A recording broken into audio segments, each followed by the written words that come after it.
Siya si Sophia Green, isang international agent na kilala sa kanyang talino, tapang, at liksi. Inatasan siya ng kanyang organisasyon na bantayan ng isang bilyonaryo na si Alexander Carter, na kasalukuyang nasa panganib dahil sa mga banta mula sa iba't ibang grupo. Nasa isang marangyang yate sila, kasama ang ilan sa pinakamayayamang tao sa buong Asya. Mag-isa lamang siya sa misyong ito, ngunit tiwala si Sofia na kaya niyang protektahan ang sarili niya at ang kanyang target.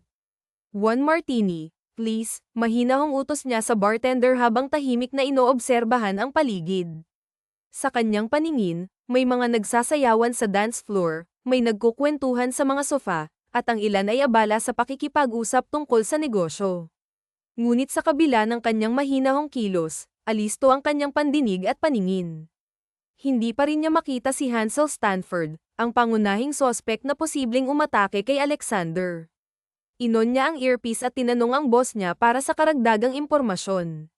Naka-blue suit siya, may maskarang Gino, at nasa kalbong bahagi siya ng paningin mo, sagot ng boss niya.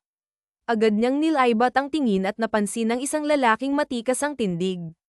Hindi may kakaila ang karisma nito, kahit na natatakpan ng maskara ang mukha. Si Hansel Stanford. Ilang minuto niyang pinagmasdan ng lalaki bago siya nagdesisyong lumapit.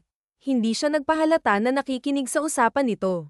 The deal is a deal, Mr. Carter. Kung ayaw niyo, I can give it to someone else. Malalim at malamig na boses ni Hansel ang narinig niya. Kahit ang tono nito ay may halong awtoridad at misteryo. Huwag ka namang ganyan, Mr. Stanford. Mapag-uusapan din naman natin iyan. Tutal, ikakasal na ang anak kong si Anika, sagot ng kausap nito. Napataas ng kilay si Sofia. Ikakasal, tanong niya sa sarili. Bakit wala ito sa impormasyon na ibinigay sa kanya? Nang wala ng kausap si Hansel, naglakas loob si Sofia na lumapit. Hi there, handsome, malumanay ngunit puno ng kumpiyansang bati niya. Tumigil sa pag-inom ng alak si Hansel at tiningnan siya mula ulo hanggang paa. Pasensya na, miss, ikakasal na ako, sagot nito na may bahagyang ngiti. Ngunit kilala ni Hansel si Sofia. Nakabangga niya ito sa Italy noong nakaraang taon, sa isang operasyon kung saan muntik na siyang mahuli dahil sa kaguluhang ginawa ni Sofia. Hindi niya akalain na dito pa sila muling magkikita. Mas maganda pa ito ngayon kaysa dati, ngunit hindi niya pinalasong ipakita na kilala niya ito. Oh, talaga ba? Sagot ni Sofia habang bahagyang nakangiti. Pero bakit narinig kitang sinabing ika-cancel mo ang kasal? Napatakip ng bibig si Sofia matapos niyang masabi iyon ng hindi sinasadya. Napangiti si Hansel, ngunit hindi ito ordinaryong ngiti, may halong panunuya. So, nakikinig ka pala sa usapan ng iba, miss. Masama iyan, ha? Tugon nito bago siya iniwan. Naiinis na nagpunta si Sofia sa restroom para ayusin ang sarili. Paglabas niya, narinig niya ang ingay ng kaguluhan. Nakita niya si Hansel na nakikipaglaban sa ilang armadong lalaki. Agad niyang nilabas ang baril niya na may non-lethal bullets, isang teknolohiya ng organisasyon nila na nagpapahimbing sa target ng hindi pumapatay. Isa itong mahigpit na patakaran ng kanilang grupo, bawal pumatay kahit kalaban. Ngunit naubos ang bala niya. Napamura si Sofia nang makita ang sitwasyon. Pinagtutulungan si Hansel ng tatlong kalaban. Wala siyang magawa kundi makipag-hand-to-hand combat. Habang naglalaban sila, may malalakas na pagsabog sa paligid. Lumubog ang yate sa kaguluhan. Nakita niyang duguan si Hansel, nakahandusay at nawalan ng malay. Agad niya itong ainal-alayan. Pagkabilang ko ng 3, tatalon tayo, okay, bulong niya. Nang tumango ito, sabay silang tumalon sa dagat. Ngunit bago sila makalayo, naramdaman ni Sofia ang matinding sakit sa tagiliran, tinamaan siya ng bala. Sa kabila ng ulan at malalakas na alon, pilit niyang iniligtas si Hansel. Mahigpit niyang hinawakan ang lalaki habang lumalangoy papunta sa ligtas na lugar. Hindi kita iiwan, bulong niya sa sarili. Ito ang misyon ko. Hanggang sa hindi na maramdaman ni Sofia ang kanyang mga paa at kamay dahil sa sobrang pamamanhid mula sa matagal na paglangoy. Sa huli, sumabay na lamang siya sa agos ng alon hanggang sa mawalan siya ng malay. Nagising si Hansel sa biglaang yugyog. Ano ba? Natutulog ang tao? Inis niyang sabi habang pilit na iniiwas ang kamay ng gumigising sa kanya. Ngunit nagpatuloy ang pagtawag ng isang babae, Hoy, gising. Napabalikwa si Hansel at agad na tumingin sa paligid. Nasaan na tayo? Tanong niya, halatang nagpapanik. Nilaibat niya ang kanyang mga mata sa paligid, ngunit wala siyang makita kundi ang malawak na dalampasigan at gubat sa di kalayuan. Saklolo, may tao ba dito? Sigaw nilang dalawa sa magkaibang direksyon. Halos magkanda-paos na sila sa kakasigaw, ngunit wala pa ring sumasagot. Gutom na rin sila, at hindi nila alam kung ilang araw na silang nasa lugar na iyon. Napasalamat si Sofia na buhay pa siya, ngunit damang-dama niya ang takot at kawalan ng pag-asa. Sabay silang naupo sa buhangin, parehong tahimik at iniisip kung paano sila nakarating doon. Sino ka? At bakit tayo nandito? Tanong ni Hansel, basag ang katahimikan. Napakamot ng ulo si Sofia bago sumagot, ako si Sofia. Sofia na lang for short. Pero ang haba ng kwento kung ikukwento ko pa. Napangiti si Hansel, ngunit halata ang kalituhan sa kanyang mukha. Parang may kulang sa kanya, ngunit hindi niya maipaliwanag kung ano iyon. Hindi ko maalala. Sino ako? Tanong niya bigla. Nanlaki ang mga mata ni Sofia. Nagka-amnesia ka ba? Ikaw si Alexander Sanford. Isa kang bilyonaryo. Ikaw ang may-ari ng yateng sinasakyan natin. Pero noong anibersaryo ng kumpanya mo, biglang may nangyaring putukan. Ikaw ang target nila. Tapos, nandito na tayo, paliwanag ni Sofia. Nanatiling nakakunot ang noo ni Hansel. May asawa ba ako? Girlfriend? Fiancé? Tanong niya, halatang naguguluhan. Malay ko ba? Pero alam mo, single ako, always available, biro ni Sofia na sinabayan ng tawa. Napailing si Hansel. Maloko ka palang babae. Pero bakit nasa yate kita noon? Natigilan si Sofia. Kasi businessman ang tatay ko. Ako ang representative niya sa event mo. Pero baka isipin mo trespasser ako, ha? Biro niya ulit. Ngunit sa loob-loob niya, may lihim siyang hindi kayang sabihin kay Hansel, na siya ay isang undercover agent na nakatalaga upang protektahan siya mula sa mga banta. Hungry na ako. Hanap tayo ng pagkain, sabi ni Hansel, sabay tayo. Tumango si Sofia at sinundan siya. Ngunit sa kanilang paglalakad, bigla silang nadulas sa buhangin, dahilan upang magkalapit ang kanilang mga mukha. Ramdam nila ang mabilis na tibok ng kanilang mga puso. Agad silang tumayo, parehong umiwas ng tingin, at nagpatuloy sa paglalakad patungo sa gubat. Sa loob ng gubat, naunang maglakad si Hansel habang tahimik na sumunod si Sofia. Napahawak si Sofia sa kanyang dibdib, pilit pinapakalma ang kanyang puso. Biglang nagring ang cellphone niya. Dali-dali niya itong sinagot. Hello, Jasper. Hanapin mo kami. Nawala kami ni Hansel. Hindi ko alam kung anong isla ito, bulong niya. Ngunit ang sagot ng nasa kabilang linya ay nagpaigting sa kanyang kaba. Sofia, manatili kayo dyan. Delikado kung babalik kayo ngayon. Maraming naghahanap kay Mr. Sanford. Ingatan mo siya. Hindi makapaniwala si Sofia. Ano ka mo? Paano kami mabubuhay dito? Walang pagkain, walang tulong. Ngunit bago siya makapagsalita pa, biglang sumulpot si Hansel sa likod niya, may dalang mga prutas. Sino kausap mo? May signal ka? Tanong nito. Agad siyang nagpalusot. Wala. Time test ko lang kung may signal. Lobat na rin. Pinilit niyang ngumiti, ngunit halata ang kaba sa kanyang mukha. Habang kumakain sila sa dalampasigan, biglang may bumagsak na sibat sa tubig. Napabangon sila, alerto. Telma, may ulam na tayo, sigaw ng isang matandang babae mula sa di kalayuan. Agad silang lumapit sa matanda, nagmamakaawang tulungan sila. Mamang, tulungan niyo po kami. Naligaw kami. Dinala sila ng matanda sa kanyang bahay, kung saan nakilala nila ang kanyang asawa. Doon nila nalaman na nasa isang tagong isla sila sa Batanes. Pinakain sila ng mag-asawa at pinahiram ng damit. Sa kabila ng kanilang sitwasyon, naramdaman nila ang init ng pagtanggap ng matanda. Habang natutulog sila sa maliit na sala ng bahay, magkatabi ngunit magkahiwalay ng direksyon, isang bagay ang malinaw kay Sofia, kailangan niyang protektahan si Hansel, kahit na nangangahulugan ito ng pagsasakripisyo ng sarili niyang buhay. Giniginaw si Sofia habang tahimik na nakadapa sa gilid ng banig. Ano ba? May pagka-gentleman ka naman, reklamo niya kay Hansel, na tila walang pakialam sa kanyang sitwasyon. Oh, pwede ka naman siguro sumiksik dyan, inis na bulong ni Sofia habang sinisikap niyang iayos ang sarili. Nag-aagawan sila ng kumot hanggang sa sumuko na si Sofia. Oh, isaksak mo sa baga mo. Pabayaan mo akong mamatay sa ginaw, pagdadrama nito sabay talikod. Hindi naman natiis ni Hansel ang babae kaya't kinumutan niya ito. Kumuha na lang siya ng maliit na tela para sa sarili. Okay na rin ito kaysa makipag-away pa, bulong niya sa sarili. Kinabukasan, maagang nagising ang dalawa dahil sa kaluskos mula sa kusina. Si Hansel ay tumulong kay Grandpa Joe sa pagsibak ng kahoy, habang si Sofia naman ay abala sa kusina kasama si Grandma Rose, nagsasaing at naghahanda ng agahan nilang apat. Sa gitna ng pagkain, napag-usapan nila ang kanilang plano. Siguro hahanap kami ng paraan para makapagpaabot ng balita sa mga pamilya namin, sabi ni Hansel habang maingat niyang inalisan ng tinikang isda bago ilagay sa plato ni Sofia. Napatingin ang dalaga, hindi makapaniwala na siya'y pinagsisilbihan. Hanggat wala pa kayong solusyon, dito muna kayo, ani Grandma Rose, ngumingiti. Masaya kami ni Grandpa Joe na may kasamang kabataan dito.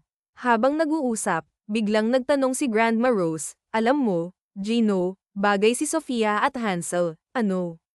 Naubo ang dalawa sabay agawan ng tubig, parang mga bata. Natatawa lang ang dalawang matanda habang pinagmamasdan sila.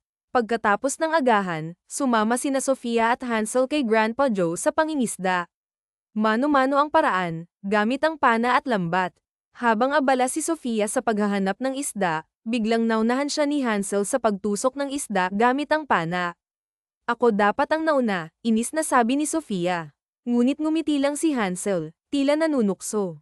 Ang baguhan talaga, biro niya. Sa sobrang inis, lumayo si Sofia at nagdesisyong mangisda mag-isa. Hindi niya namalayan na napalayo na siya sa grupo. Nang mapansin niyang wala na si Hansel at ang matanda, sinimulan niyang maglibot para hanapin ang daan pabalik. Biglang sumulpot si Hansel mula sa likod.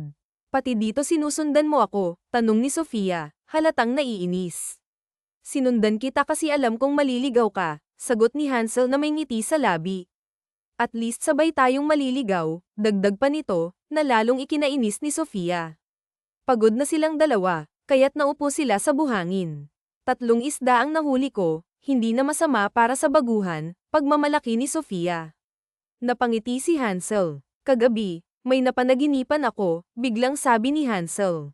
Parang nangyari talaga ito sa akin bago ako mawalan ng alaala. Nasa malaking bahay daw ako, kumakain kami ng pamilya ko, pero biglang may putukan. Paglingon ko, duguan na ang mommy at ate ko. Tahimik na nakinig si Sofia, ramdam ang lungkot sa boses ng lalaki. Ang lungkot pala ng buhay mo, mahina niyang sabi. Ako rin, hindi naging madali ang buhay. Iniwan kami ng nanay ko para sa ibang lalaki. Ang papa ko, maagang namatay.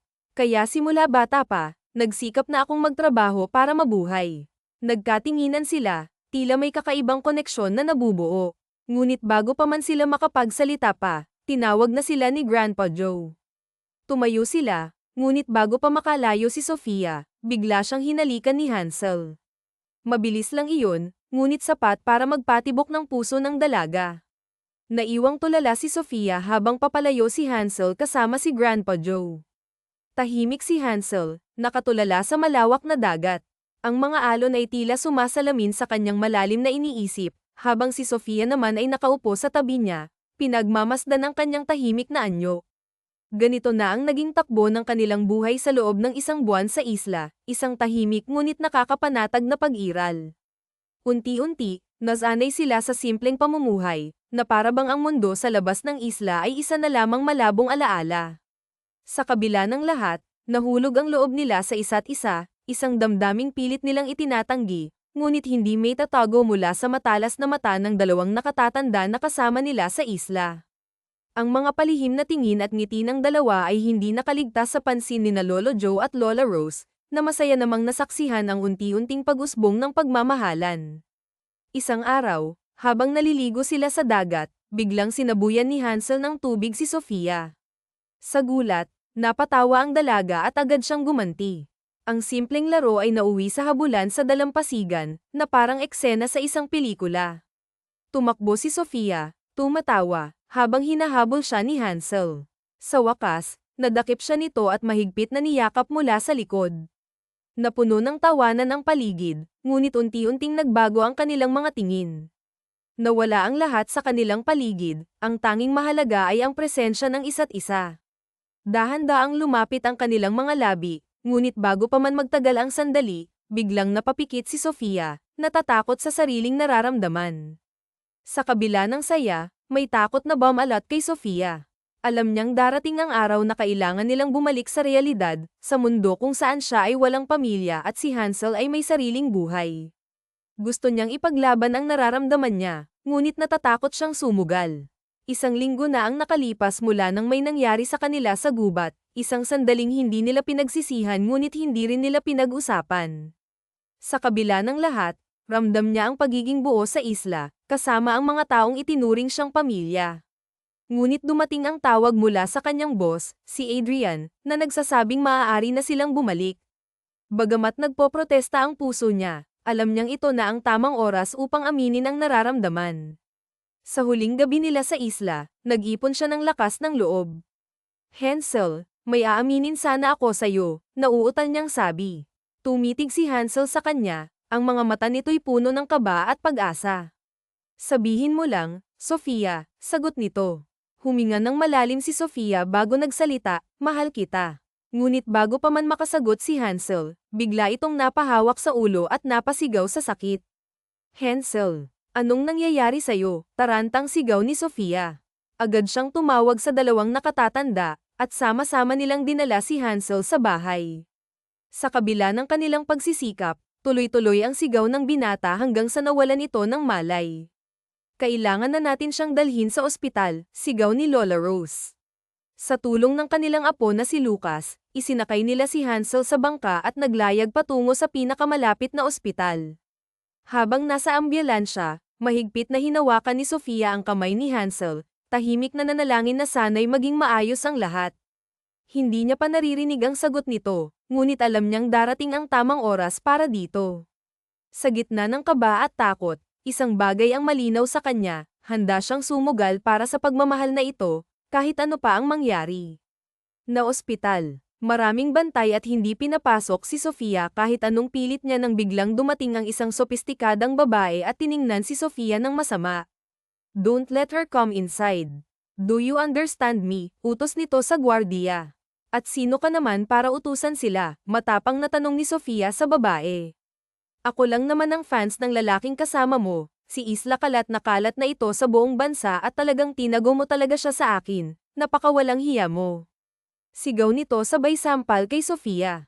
Hindi ko siya tinago, nawala din naman ako at kung talagang PNC ka niya bakit tapo wala kayong singsing doon, natigilan ng babaeng kaharap nito sabay irap at hindi na siya pinansin.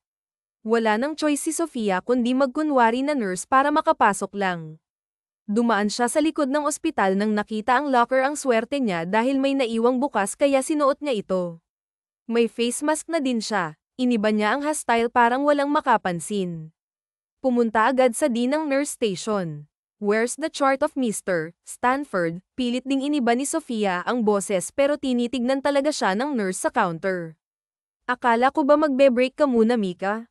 Bakit ang bilis mo naman at saka bakit naka-face mask ka sa ganda mong iyan itatago mo kung pwede lang manampal ginawa niya na. Naiinip na siya. Tinawag ako ng kalikasan tapos bigla na lang naging masama ang pakiramdam ko kaya ibigay mo na at paalam akong mauunang umuwi. Tapusin ko muna ang pasyente ko. Tumango naman ang nurse na nasa counter sabay sabing, pagaling ka. Ewan niya pero ang engot ng babae, ang dali niyang ikutin. Pinuntahan ni Sofia ang room na nasa chart. Meron din itong mga gamot tapos ang resulta ng test nila, ang bilis naman. Parang nag-iisang oras pa lang sila dito Kumatok muna ito, dahil may mga boses na nasa loob nag-uusap. Binuksan niya ito at nakita niya ang dalawang tao sa loob kasama ang bruhang nasagutan niya sa entrance at isang matandang lalaki.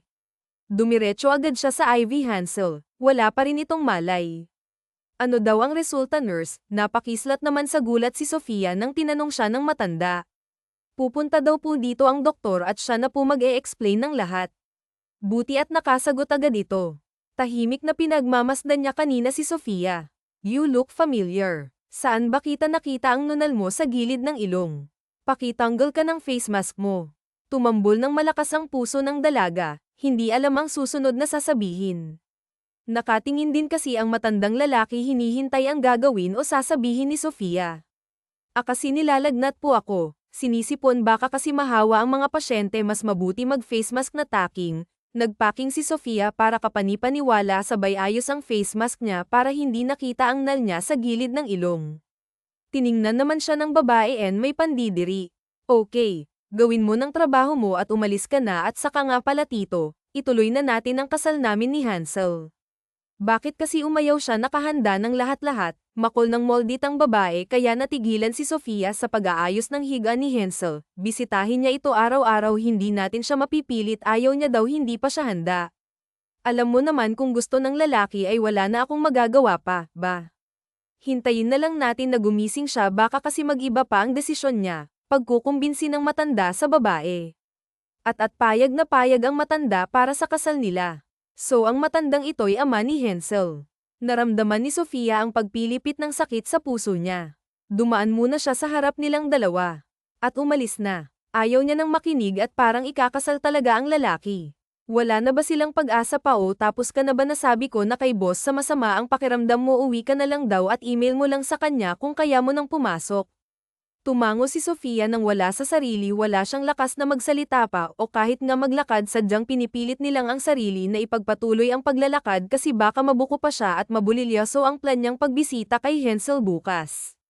Umuwi si Sofia sa kondo niya, parang may kulang sa puso niya. Ang gusto niya na ngayon ay may akap at makita ang ngiti ni Hansel. Hindi na siya kumain ng hapunan dahil wala naman siyang ganpang kumain. Nakatulugan ni Sofia ang pag-iyak, nasasaktan siya para kasing wala na siyang dapat pang habulin. Parang tapos agad ang laban, ipaglalaban niya pa ba ang pagmahal niya kay Hansel? Naalala ni Sofia ang payo ni Lolo Telma sa kanya, kung mahal mo ipaglaban mo. Alam mo ba, hindi payag ang pamilya ni Lolo Jin mo sa relasyon namin dahil mahirap kami, tapos ang pamilya nito ang mayaman. Isa lang ang natutunan namin, kaya kami naging masaya ngayon ay ipaglaban namin ang relasyon namin. Kaya kung may oras man na papapiliin ka, piliin mo ang lumaban, sa suko ka. Kung ayaw niya talaga napabangon si Sofia. Wala na sana siyang bal na pumunta sa ospital, pero sa naisip na yun ay mas naging matapang siyang ipaglaban si Hansel. Ika-cancel naman dapat talaga nilang kasal.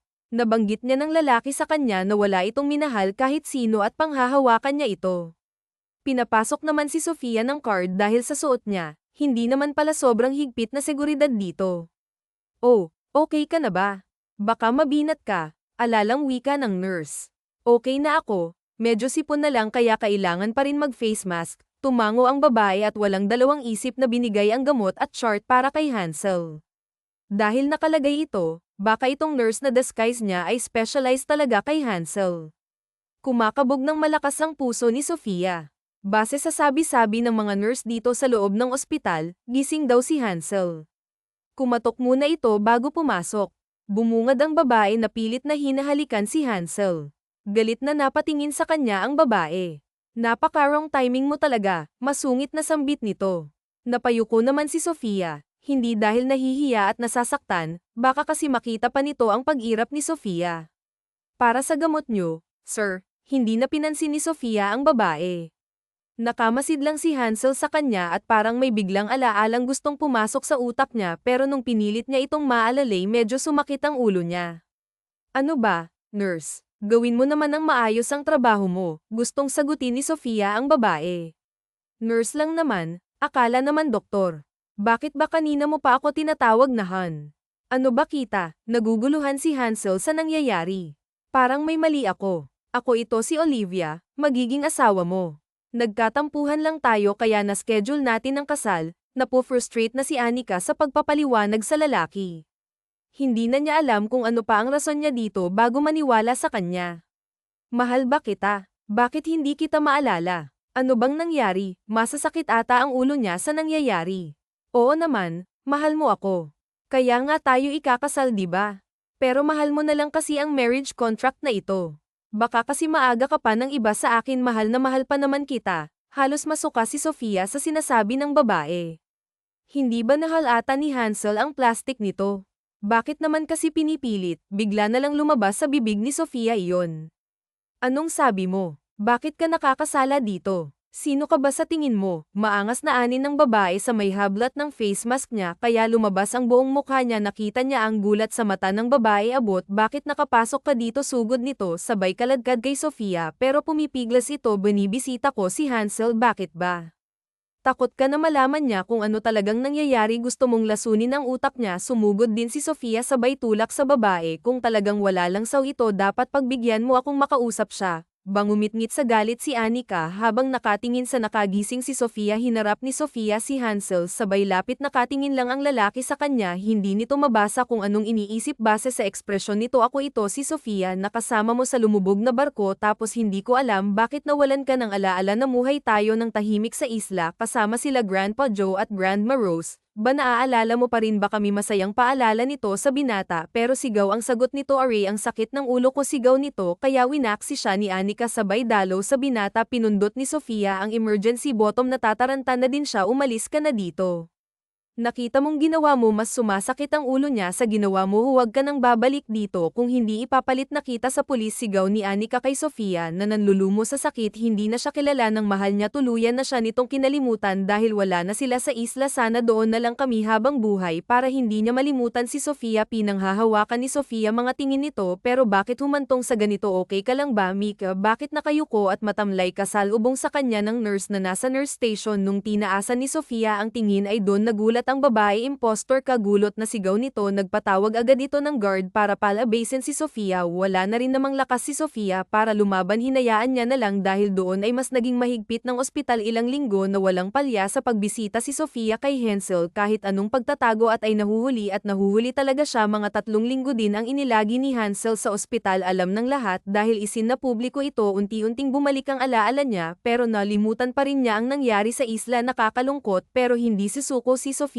isang buwan na hindi na dinalaw ng kanyang regla si Sofia nag-aalala ito pero dahil nakita niya ang poster sa gilid ng kalsada nang bumibili siya sa convenience store na hiring ng secretarial position ang niya ni Hansel dahil matanda na ito sa sobrang tuwa ni Sofia ay pumunta agad siya sa kondo niya at kinuha ang lahat ng requirements pagkatapos pumunta agad siya sa main office ni Hansel mahaba ang pila halos babae ay nag-a-apply para maging sekretarya ng binata miskaw pa ituusad ng pila na iinip na tanong ng katabi ni Sofia wala pa kaming HR tapos si Sir Hansel nasa Italy kaya hintay lang tayo ng ilang oras o minuto pa may parte sa puso ni Sofia ang malungkot wala pala ditong lalaki, bale gagalingan na lang niya sa pagsagot mamaya para makapasa siya ang iba busy sa pagmi-make up ang iba nag-uusap-usap hi ate anong poses inaplayan mo tanong ng katabi ni Sofia kaya binalingan niya ito as secretarial position ikaw ano iyo sa finance manager po kakatapos ko lang hoping na makapasok ilang kumpanya lang ang pinuntahan ko sinasabi ayaw nila sa fresh graduate kaya sana matanggap ako para may karanasan na din ako gumiti si Sofia sa babae sana nga matanggap ito hindi talaga maintindihan ng mga may-ari ng kumpanya gusto ng nakatapos na pag-aaral pero AYW sa fresh graduate parang nakikipag baka dumating din ang HR kaya umuusad na ang pila naghintay pa ng 2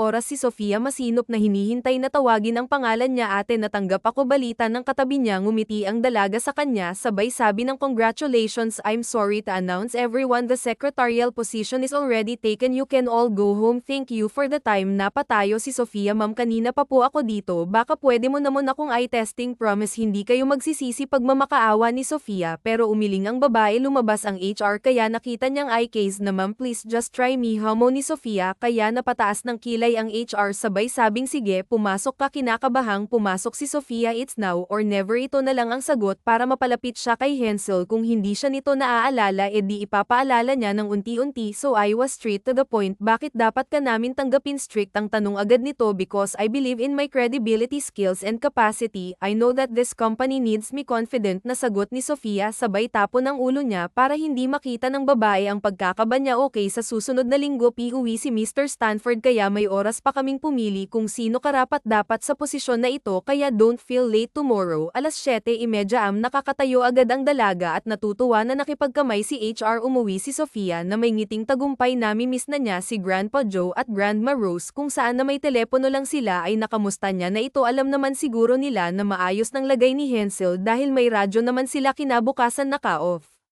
Attire si Sofia nakatingin sa tambak na binigay na trabaho ang kalaban niya sa secretary position ay busy rin sa kakgawa ng kanyang parte nang tiningnan niya ito at tiningnan din siya nito sabay irap mainit ang dugo sa kanya ng kalaban kung sino ang mas magaling yun ang magiging sekretarya ni Hensel kaya kahit walang karanasan sa pagiging sekretarya si Sofia ay gagawin niyang lahat lumipas na ang isang linggo nahihirapan pa din silang pumili kung sino ba talaga sa kanila ni Sofia o ni Lauren kakapasa lang nila ng financial report sa HR para ipakita na deser sila sa posisyon na ito na lang ang huling gagawin nila para malaman ang resulta alam mo kung ako sayo umuwi ka na lang mukha naman na matatalo din kita at least hindi masasayang ang mga efforts mo, ba friendly advice lang naman yun litan niya nito sa may taas ng kilay kay Sofia pero si Sofia ay binigyan lang siya ng iti ngayon pa ba ako susuko kung mamaya iaanunsyo na kung sino para sa posisyon na ito ano ka ba kung hindi para sa akin ang posisyon na ito pwede naman ng iba dyan masyado mong pinapakita na bothered ka sa akin iisipin ko na niyan ako ang pipili pangasar ng dalaga sabay taas ng mango shake niya na mumula naman na umalis sa harap ni Sofia si Stacy yan ang napapala niya siya naman ang una tinapos lang ni Sofia so ito na nga resulta nakita namin na magaling kayong dalawa pero may nag-stand out talaga hindi ito bias o one-side decision kundi pati na din ang team ko pinag-usapan na namin kasi dalawa kayong deserving ng spot na ito pero unfortunately isa lang ang pupwede yun ay si napadasal si Sofia sa hangin ito na lang talaga ang sign niya kung hindi pa ito siguro hindi na talaga sila para sa sarili si Miss Georgina Alegre na patalon sa tuwa ang dalaga ito na talaga ang para sa kanya binati siya ng mga tao sa paligid nakangiti naman siya at nakipagkamay sa HR humanda ka na kasi bukas dadating na si Sir Hensel alam mo naman ang mission vision ng kumpanya and bang dapat gawin at hindi.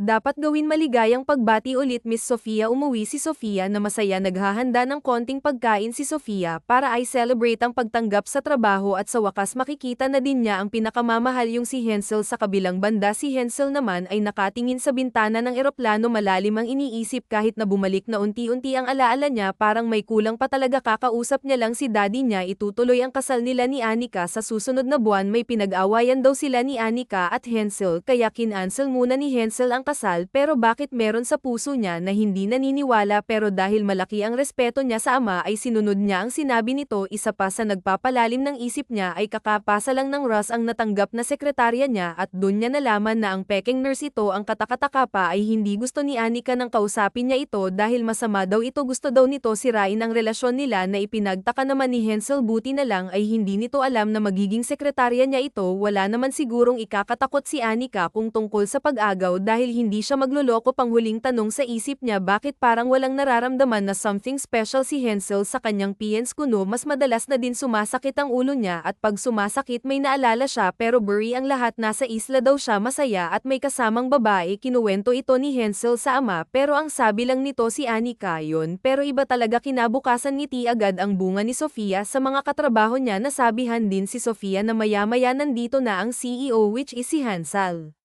Sobrang nag-ayos talaga siya ng sarili para lang dito. Ayaw niya naman at saka siya sa pagtingin ni Hensel. Nakatalikod ang dalaga, busy sa pag-ayos and dust and biglang bumati lahat ng tao. Nilinggan niya at direkta agad itong napako kay Hensel. Sobrang pogo nito sa kanyang Americano suit, bagong gupit ganito at mas gamwapo siya. Halos ibang-iba na nga siya, parang hindi na ito. Nakasama niya sa isla, tumigil ito sa harapan ng dalaga. Tumayo agad ng maayos si G, magandang umaga, sir. I am Sofia Alegre, ang bago mong sekretarya, nauutal na pakilala ni Sofia. Paano ba naman, nakakalusaw ang tingin nito sa kanya kahit malamig ito. I know, ibigay mo sa akin ng reports mo for the past few days na wala ako dito. Binigay agad ni Sofia ang pinakamadaming folder, nakahanda na siya dito. Ang pinagtataka niya lang ay bakit parang wala itong reaksyon na ang dalagang ito ang kanyang sekretarya dahil nasaksihan niyang nangyari sa ospital. Buong araw silang busy sa trabaho, wala nang oras si Sofia na kausapin ang lalaki dahil kung gagawa siya ng galaw para makausap ito pero lagi siyang binibitin. Katulad ngayon, kausapin niya lang tapos may tumawag agad. Magtatatlong linggo na din siya, kilalang kilala niya na ang bagong ito at mas lalong lumala ang sintomas na magaganap sa buhay niya. Hindi niya alam kung tungkol lang ba ito sa regla niya o sobrang stress. Pwede na ba tayong mag-usap o mamaya na lang si dinner para sa sekretaryang katulad mo? Ang weird mo pero ang pamilyar mo Oo, kilala kita sa ospital pero parang meron pa Naguguluhang wika ni Hansel sabay kamot ng ulo pilit na inaalala. Nabuhayan naman ng dugo si Sofia. Oo, ako ang kasama mo, si Sir. Tumatawag daw si Miss Annika, hindi niyo daw sinasagot. Pupunta daw kayo sa reception ng kasal niyo. Singit ngong isang babae, kaya ang sasabihin sana ni Sofia ay nawala na sa isipan niya. Sige, maghintay ko mo na Miss Alegre, kakausapin kita mamaya sa kung anong concern mo, ahito. Sabay talikod at sinagot ang tawag. Kumirat ang puso ng dalaga, matamlay siyang bumalik sa das niya. May balak din siyang mag-resign na kasi ito lang naman ang sign na hinihintay niya, at least narinig niya na hindi na kailangan pa ng paliwanag, ito na iyon eh. Natapos ang trabaho na matamlay at hindi kumikibo si Sofia. Napansin ito ng mga katrabaho niya at ni Hansel. Tapos niya na din ay type ang resignation letter niya, tapos may balak siyang magpatingin sa yubi niyang kaibigan sa susunod na araw. Pumasok siya sa elevator, kapasar na sana, pero may kamay na pumihil si Hansel pala, bukas ang 3 butones ng damit at mukhang pagod na pagod. Nanatiling tahimik si Sofia. Akala ko baka kausapin mo ako. Bakit ang tahimik mo? Tiningala ni Sofia ang binata. Hindi siya nagsalita, sadyang pinagmamasdan lang lalaki. Alam mo, ang pogi mo sobra. Isa lang hiling ko, pwede mo ba yung tuparin? Unti-unting tumango si Hansel at doon na napatulo ng luha si Sofia. Gusto kong maging masaya ka ha sa desisyon mo sa buhay mo, sa lahat-lahat, iyon lang naman ang gusto ko. Salamat sa lahat sa pagpapasaya mo sa akin habang nasa isla tayo. Maraming salamat sa pagbigay sa akin ng isang totoong pamilya kahit sa sandaling panahon lang, mahal na mahal kita, Hansel. Biglang bumukas ang elevator, nasa tamang floor na si Sofia. Hanggang sa muli, Polem, ito ang huling nasabi ng dalaga sa binata sabay alis. Naiwan naman si Hansel na mabigat ang pakiramdam, parang may bato na dumagan sa puso niya, may isang luhang tang-ulo din, hindi niya alam kung bakit, pero dahil ang sakit siguro ng sinasabi nito at sa paano nito nalaman ang nasa isip niya ang isla na may kasama siyang babae na hinding-hindi magiging si Annika. Nagsisinungaling ang daddy nito at si Annika, dapat niya itong kumprontahin. Kakauwi lang nito kaya kumprontahin ni Hansel ito. Nagtatawanan si Annika at ang daddy nito. Sabihin niyo nga ang totoo sa akin, anong nangyari sa akin noong araw ng anniversary ng kumpanya, bungad na tanong ni Hansel sa tatlo, kaya napatahimik sila. Ano ka ba, Hansel, may honey na bago ka nga tapos nawalan ka ng malay tapos wala ka nang maalala, sagot ni Annika sabay lapit dito at sabay yakap. Nakatingin pa din si Hansel sa amo nito, alam niya na nagsisinungaling ito. Sa kabilang banda, galing si Sofia sa headquarters nila dahil pinapatawag ito. Nakausap niya na din ang boss niyang si Adrian tungkol kay Hansel. Nalulungkot man ito para sa babae, ay wala naman siyang magagawa para dito. Sinabihan pa nga ni Adrian kung gusto nitong kausapin si Hansel, pero hindi ito pinayagan ni Sofia. Nasa desk day ni Hansel ang resignation letter nito. Hindi na nasabi ni Sofia sa elevator kahapon dahil sobrang emosyonal niya. Siguro nalaman na nun papunta siya ngayon sa clinic ng kaibigan niyang Umi. Kaibigan niya ito ng college para magpatingin. Sobrang irregular na ng buwan ng dalaw niya bago ang Tesay. Nagkamustahan na sila, buti pa ang kaibigan niya masayang may anak at asawa na kinakabahang nakatingin si Sofia kay Clara. Congratulations Rag, inabuntis ka, maligayang sabi ni Clara. Ang kaibigan na Ob ni Sofia nakatulala at napaluha si Sofia. Buntis ito, magandang balita ito, pero natigilan ito dahil sa kaisipang ikakasal ang papa niya sa iba. Napaluha na lang siya, mas inaga ata ang kasal ng dalawa base sa balita. Bukas na ang kasal ni Annika at Hansel at sobrang kapal ng mukha ni Annika dahil inimbita talaga nito si Sofia. Wala naman siyang balak na pumunta, hindi siya masukista para saktan ang sarili. Nabubuhay siya ng masaya para sa kanyang sarili at sa anak niya. May balak din si Sofia na bisitahin si Grandpa Joe at Lola Delma para mangguste, baka magbakasyon na din. Kinabukasan, suka ng suka si Sofia, morning sickness daw ito, sabi ni Clara. Normal sa isang buntis, binalik siya sa pagtulog pero hindi na ito nakabalik sa tulog. Bumangon ng babae at nagluluto na lang ng umaga niya at ng baby niya. Healthy foods ang niluto, sabay bukas ng TV. Bumungad dagan ng simbahan kung saan live na naghihintay ang lahat sa pagdating ng bride na si Annika. Pinatay ito ni Sofia. Biglang nagring ang cellphone ni Sofia. Napakunot ang noo ng dalaga dahil sa Adrian ito. Sobrang weird kasi ang aga pa.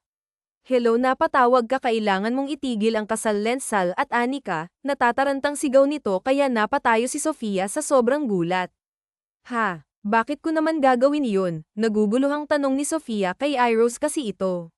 Bumaba ka, nandito ako sa baba ng kondo mo, ipapaliwanag ko sa'yo habang pumupunta tayo doon, dali, pasalamatan mo ako dahil sa anak mo. Paano mo nalaman na buntis ako? Syempre, ano pa ba ang kwenta ng bunganga ni Clara, alam mo naman yun, basta baba ka na dito.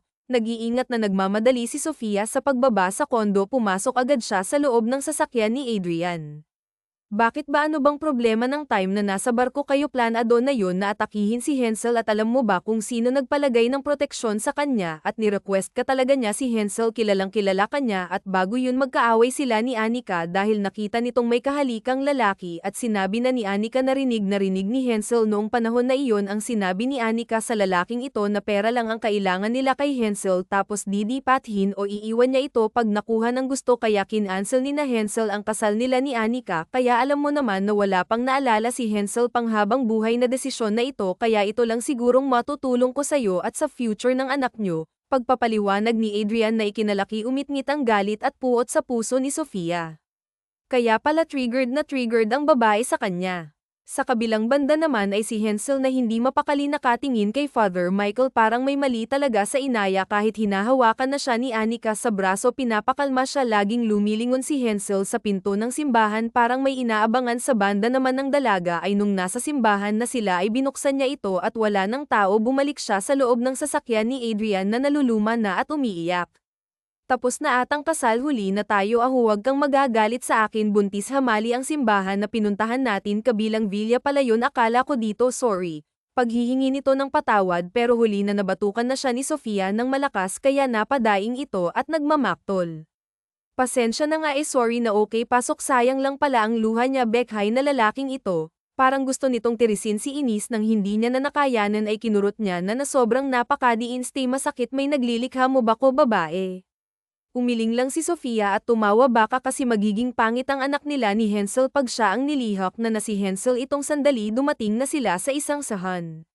Ito na ba yun? Sure na ba ito? Paninigurado ng dalaga. Baka kasi mali na naman at masayang ang iyak niya.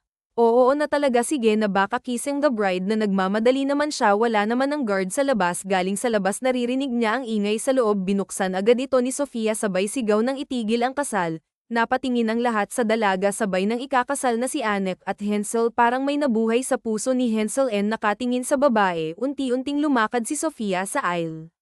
Nasa barko tayo noon, ikaw ang misyon ko na protektahan. Alam kong kilala mo ako kasi ako ang pinili mong pamrotekta, sawi ni Sofia. Doon naman parang may sumulpot na alaala sa utak ni Hansel. Nasa isang office siya, kausap ang kaibigan ng ate ni Hansel na si Adrian. Nagpatigas siya tungkol kay Anak, sa lalaki niya at saka sa babaeng nakabangga ni Hansel sa Italia. Ewan niya ba, hindi mawala sa isip niya, pinirit siya ng Mr. Ocampo at daddy niya na ikasal kahit ayaw niya, para daw sa negosyo. Nung una wala lang sa kanya, pero nung narinig ito ang sinabi ni Anika sa lalaki niya, bigla siyang natakot para sa sarili. Napatingin ang binata kay Anika na nahihiya siguro sa utak nito. Nakakaalala siya, unti-unti siyang umatras palayo sa direksyon ni Anika.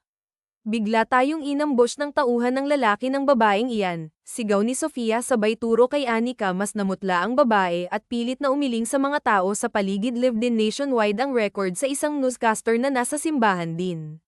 Nabagok ulo mo, nakatakas tayo, ilang araw tayong walang malay sa isla, inalagaan tayo ni Grandma Rose at Grandpa Joe, isang buwan tayo naman lagi doon. Naiiyak na kwento ni Sofia sabay lapit kay Hansel. Habang nagkukwento ito, naaalala niya na umamin ng babae sa kanya na mahal siya nito, kaya pala laging tumitibok ng mabilis ang puso niya. Habang palihim niya itong tinitignan sa opisina, mahal niya din pala ito, mawalan man siya ng alaala. Pero ang pagmamahal niya sa babae ay hindi nawala. Palihim na umalis si Anika sa eksena, pero may nakaabang na pulis na dakip na din ang lalaki ni Anika na nagpa-ambush sa kanila sa barko. Ginawa lahat ng iyon ng organisasyon para sa tulong ni Sofia sa isang dekadang pagseserbisyo. Mahal na mahal pa rin kita, at ngayon hindi lang akong nagmamahal sa'yo kundi kami ng anak mo. Humagulgol na si Georgina sa Galaxy na sabi na niya. Niyakap ni Hansel si Sofia. Kahit na nawala mayorya ko, hindi ka nawala sa puso ko. Hindi ko nasagot ang pag-amin mo sa isla na mahal mo ako. Mahal na mahal din kita, Sofia. Father Michael, pwede pa po ba nating ituro ang kasal? Napabelang ang tingin ng lahat sa pari tumango ito. Unti-unting kumalas sa yakap si Sofia. Sinong ikakasal tayong dalawa, Sofia Alegre, at magiging street Stanford ka na? Pumapayag ka bang ayent na natin ito sa kasalan agad-agad? Mahal kasi kita sagad na sagad. sabi nito sabay alis ng luha sa mukha ni Sofia sabay halik sa noo napat pa nga ang mga tao sa paligid sa sinabi niya. Pwede oo pumapayag ako magpakasalsaw. Napatalon agad sa saya si Hansel kaya napatawa naman ulit ang mga tao sa paligid parang nawala bigla sa eksena si Anika na tuloy ang cast masayang masaya ang dalawa hindi pa daw prepared si Sofia pero maganda na siya sabi ni Hansel nasa reception na sila isinasayaw ni Hansel ang may bahay niya na si Sofia Alegre Stanford ma'am aling ko kayo ng anak natin hanggang sa huling hininga ko mahal na mahal kita love parang sisubog ang puso ni Sofia sa tuwa sabi nga nila sa kabila ng kapaitan merong kaligayahan itong aming kwento kung paano namin pinaglaban ng aming relasyon ang kwentong ito ay nagtatapos na wakas.